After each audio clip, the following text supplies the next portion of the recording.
Last fall, Elena Miller, head trainer at Dogs Unleashed Canine Training, came on the show to talk about e-collar training. Our interview got a lot of attention on Facebook, and today I've brought Elena back to address some of your most common concerns about the technology. Here's a look at our follow-up. Elena Miller, owner of Dogs Unleashed Canine Training, thank you so much for being on the show. Thanks for having me. Now, I've already warned you, these are comments that I pulled right from Facebook. I haven't edited them, and a lot of them are pretty critical. So we're gonna go through them one by one, and I just wanna get your take on them. Okay. Sound good? Yeah, absolutely. Okay. Concern number one, they emit a shock and are therefore shock collars. Calling them something else does not change that. So they emit a low voltage electrical stimulation similar to a TENS unit. And actually it's the same technology as a TENS unit. So, semantics, if you want to call it a shock collar, it has such a negative connotation, so that's why we don't call it a shock collar, because if it's used properly, it shouldn't be a negative.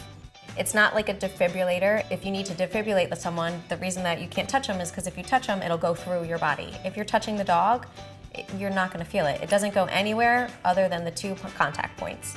Another concern for you, a viewer wrote in and said you can't compare a shock collar to a TENS machine.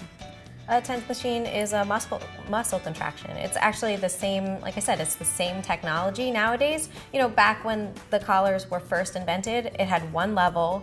It was meant for an adversive training. But now we don't use it for adversive training. We use it as a tool to layer it on top of the obedience that they already know. And we're not just putting it on the dog and expecting them to know what it means. We're teaching them what it means. Here's another one for you. Can someone please explain to me why there are 127 levels? Yeah, the reason that there's so many levels is that you can find the precise level that your dog is on.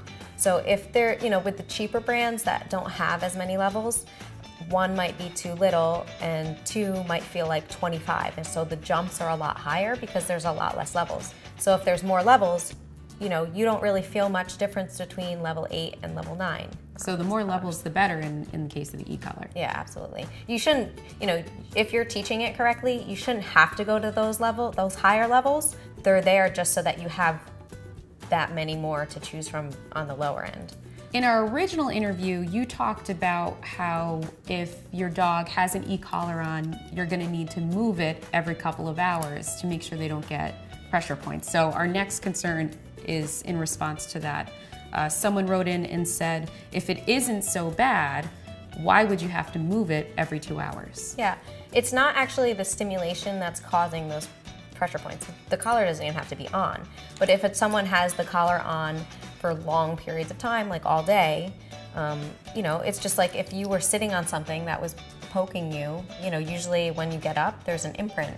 It's the same thing. So having it on one area is going to cause, or can cause, just pressure sores, something like that. So just changing it in different areas relieves that and doesn't cause that. Our next concern, if they don't have the collar on, the behavior continues. If you're teaching it correctly, then that's not true. You're not always using the collar. You're using it in conjunction with your other obedience. So, dogs can become collar smart, where if you're taking it on and off only to train them or only to communicate to them something, then yeah, they're gonna become collar smart and they'll notice like, oh, the collar's not on, I won't listen to it. But if you're teaching it correctly and you're making the dog unaware when it's on and off and proofing that too, then they should listen no matter what.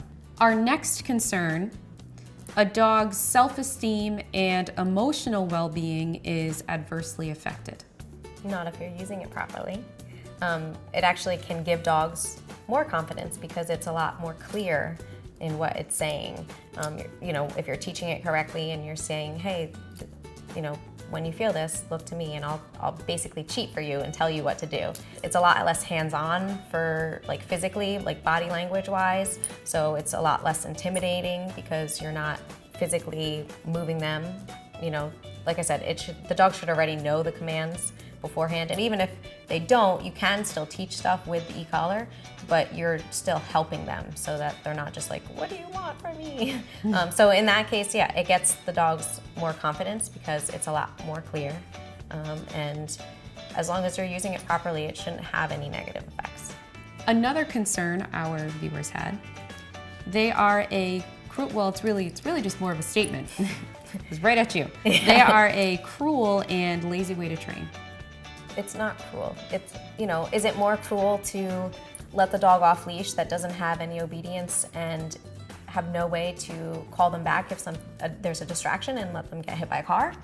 Any tool can be used improperly, so just a flat collar can be used improperly. What do you have to say to somebody who says it's a lazy way to train? It's absolutely not lazy. You still have to do the foundation. You still have to spend the time to condition the dog to the e-collar. You still have to, you know, like I said, the dog, if you're teaching the obedience beforehand, you're still spending all of that time teaching the dogs the command before you even touch the e-collar. And then once you get to the e-collar, you still have to spend lots of sessions conditioning the dog to what it means and showing them what it means. It's not lazy, it's not cruel. And most dogs, if you can see them. Their tails are up, their mouths are open, they're having fun. You know, that's how it should be. That's how any training should be with any tool. It should be fun for the dog. I have one more concern to go over, and it's really more directed at me than it is at you, because in our original interview, I held the e-collar in my hand and you set it off so I could say, you know, I could tell you how it felt. And I had someone write in who said, wrap it around her neck, not her hand. So let's do it. Okay. I'm all for it. So you have explained to me that this is a different e-collar than we had in the original interviews, just to point that out for everybody, but it's the same technology. You know, different e-collars are going to feel differently. I just brought a smaller one. This can actually be used for dogs on as low as 5 pounds. It's the same technology, but it just might feel differently. Okay. But it's the same. So I think the one that I had tried in my hand actually was at a 12 or a 15, it might have been when I felt it, but we're not going to start at that because you're supposed to find the working level. I'm going to find your working level just as I would a dog. So every dog, just like every person, is going to be different. And the working level is the lowest level that the dog or human can feel it in that moment. So, you know, if you're in a library and someone needs to come up and say something, they're just going to lightly tap. And that's all that it's going to need. But if you're in a rock concert, you might have to really tap. And that's kind of similar. You know, if it's in a low distraction environment, we're going to find the lowest level and it might be a 5. But if you're in higher, it might go higher because that's what the dog is feeling. Which would be the benefit of having all of the different levels. Right, that's one of the benefits of having so many different levels. And this is what I'm gonna do exactly what I would do it for a dog. Every time I put it on, I'm gonna start from 0 and just go up until you can feel it. So I'm just gonna hold this up here. Right here? Yeah, just put it like right here. Okay. Okay. And you can't, there is a light on top that when she hits the button, it goes off. Yeah, it'll turn red when I write it. So just let me know when you can feel it. Oh, I feel it. Yeah. So you felt it a little less on this one. And usually, actually, this brand, dogs feel it a little bit sooner. Right. And that's up to 6? Yeah, it's on 6 right now. Yeah. So that's at 8. Yeah. So, I mean, I have to say it feels different than the original collar that I tried in my hand. My neck, obviously, the skin is more sensitive there, but to say that I'm being electrocuted or that this is, you know, inhumane, I mean, I just, having felt it, I can't agree with that. And you actually, this collar, you have maxed out on yourself? Yep, the other day I just put it on and I just maxed it out. This goes up to 100.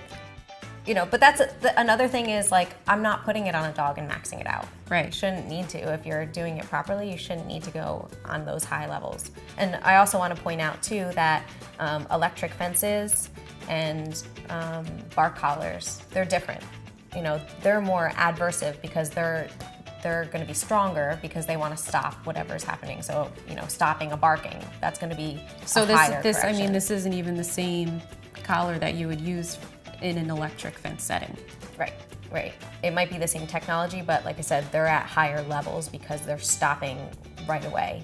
So now, having heard everybody's concerns, and there were, I don't want to say that everyone had negative things to say about the interview, because a lot of people really liked the way we talked about it. Can you understand why people feel the way they do about e-collars today?